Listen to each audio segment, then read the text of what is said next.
Good evening. We interrupt your regularly scheduled broadcast for a bit of Rocky Mountain news. Experts are recommending a new addition to the Endangered Species list. Once a thriving population in the western states, the species known as the ethical hunter has been in drastic decline. Key studies suggest that very few remain. For this reason, they have been submitted for consideration as an addition to the Endangered Species list. Although factors to the drastic decline are numerous, one element continues to be a common denominator in all studies: the aggressive treatment of certain members of the species. Hours upon hours of surveillance have been reviewed during hunting season in hopes of finding a remnant group of ethical hunters. Sadly, year by year, their numbers continue to decline.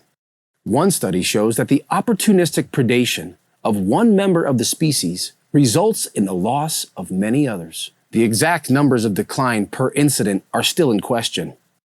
In a recent poll regarding just one incident, more evidence has been gathered that suggests the species is declining at a faster rate than originally thought. Comments like the following were frequent. Hitting people for an accidental first-time offense creates poachers. All the $10,000 fine did was teach him not to be honest. The new golden rule: don't get caught. It taught his kid a good lesson: don't trust the government. This is how to guarantee that hunters quit self-reporting. That's why you shoot, shovel, and shut up. In other wildlife news, the grizzly bear is thriving and for years now has surpassed all recovery goals. Yet, experts are certain that Teddy will remain on the endangered species list for some years to come, not as a result of actual science, but because of emotions and money. Now back to your regularly scheduled broadcast.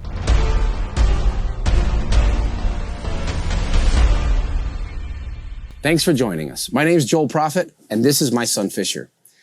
We know our bit of news flash satire resonated with many of you.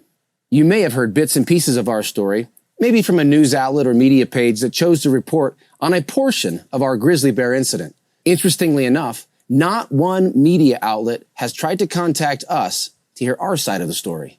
So for the next few moments, we ask that you sit back and enjoy our side of the story. It's a story that no doubt has been influential in more loss to the ethical hunter species.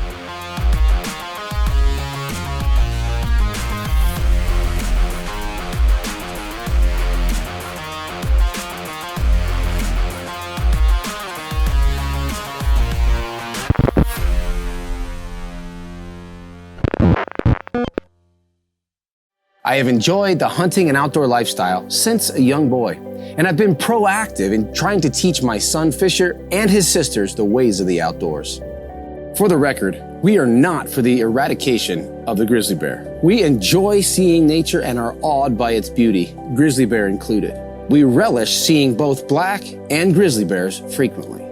However, there is no denying the fact that the growth and expansion of the grizzly population without proper management has resulted in a variety of complications, some life-threatening, as the grizzlies are fearless of human presence. We are for conservation and proper management. That includes hunting. Grizzly bears are illegal to hunt in Wyoming. Black bears are not. Since black and grizzly bears inhabit the same territory in the greater Yellowstone ecosystem, occasionally hunters will mistakenly harvest a grizzly bear instead of a black bear.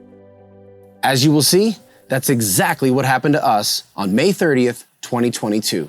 Before we get into our story, here's a little background for those who may be unfamiliar with the tensions involving grizzly bears in the western United States. The grizzly bear was placed on the endangered species list in 1975. Yet, regardless of the species having surpassed all recovery goals in the greater Yellowstone ecosystem to be removed from the list, still it remains.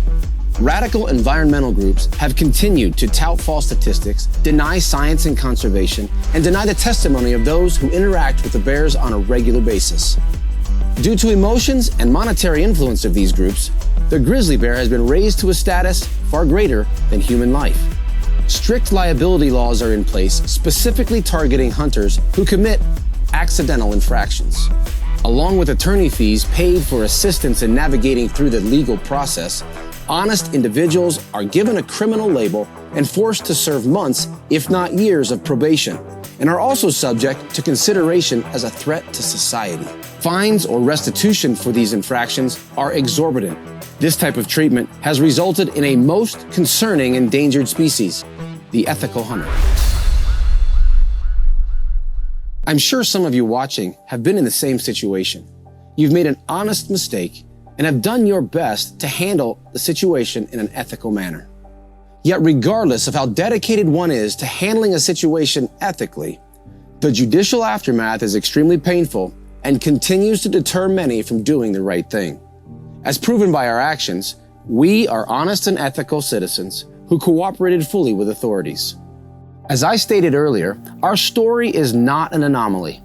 There are the same honest infractions by law-abiding citizens each year. Several years ago, a friend and game and fish biologist found himself facing the same heat. He did the right thing, turned himself in, and cooperated with the system. He was also charged the exorbitant amount of $10,000 restitution, served 1 year probation, and was forced to take 2 weeks off work, costing him $2,500 worth of pay. Although I mentioned our situation was not an anomaly, we do have a unique aspect to our story. We have all the information on video to prove that we believed we were acting in accordance with the law. So, are all the telltale signs so easy to distinguish? A recent article written on our story in the Cowboy State Daily verifies that making the distinction between grizzly bears and black bears can be a challenge for Wyoming hunters.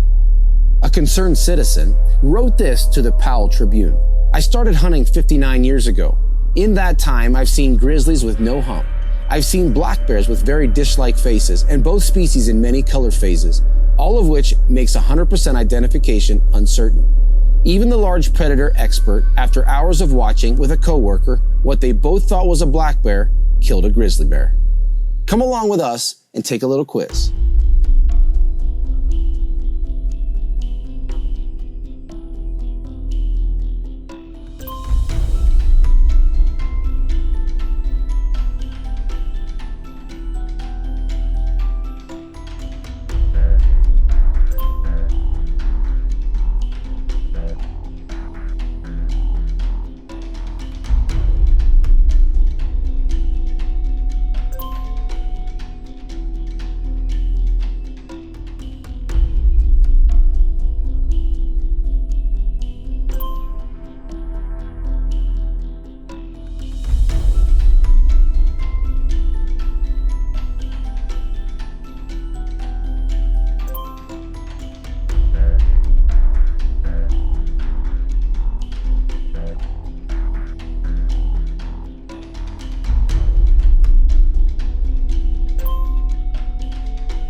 So how'd you do? Did you get them all correct? Was there any that stumped you? One of those bears was the same bear that stumped us on May 30th, 2022.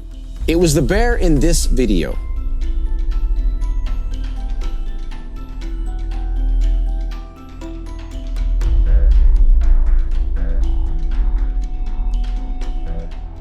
If you chose black bear for this bear, you did the same thing we did. This video, or parts of this video, had been viewed over 12,000 times without a single question as to what kind of bear this appears to be. Now, here's the rest of the video. He's coming. Right there. Wait. You see him? It's a black. Take him on. Right in the shoulder. Wait. Right in the shoulder. Just squeeze.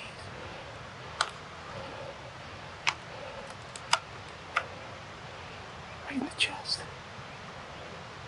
Meh. Take him. Take him just right to the trees.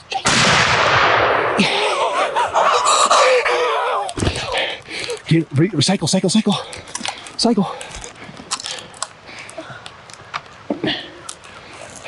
Oh my goodness. Hold on. Hold on.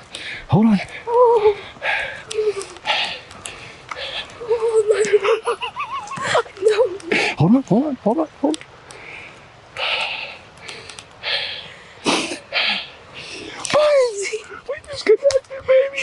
Oh my goodness. And we got it all on film.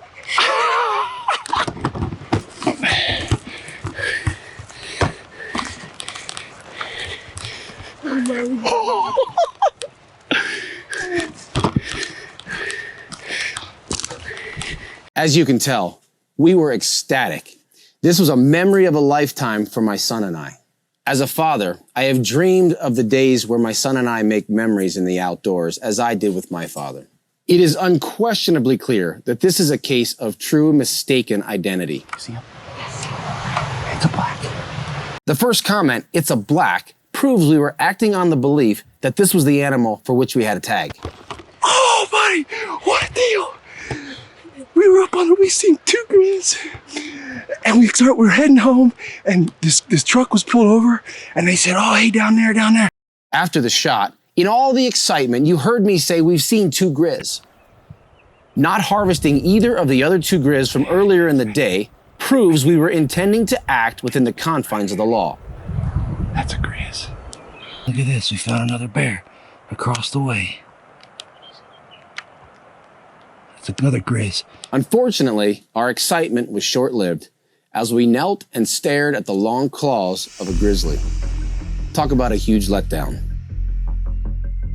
I've been a Wyoming hunter ed instructor for close to 10 years. In that class, I teach ethics. Ethics is doing the right thing even when no one is watching. When entering or leaving the turkey wood. Is blaze orange required when you're hunting turkey? We both agreed that the right thing to do was to skin it out, take it back to town, and immediately report to the authorities.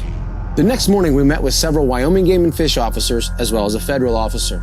We turned the hide over to them, showed them the video, turned over the SD card, and gave statements as to what occurred.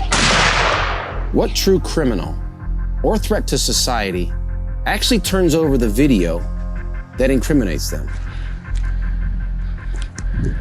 In the weeks and months to follow, we were forced to spend several $1,000s to hire a lawyer to help us work through the legal process. Some, on the federal and state levels, wanted to throw the book at my son. However, the feds elected in the end to pass the case on to the state. The state also refused to prosecute my son, yet came after me.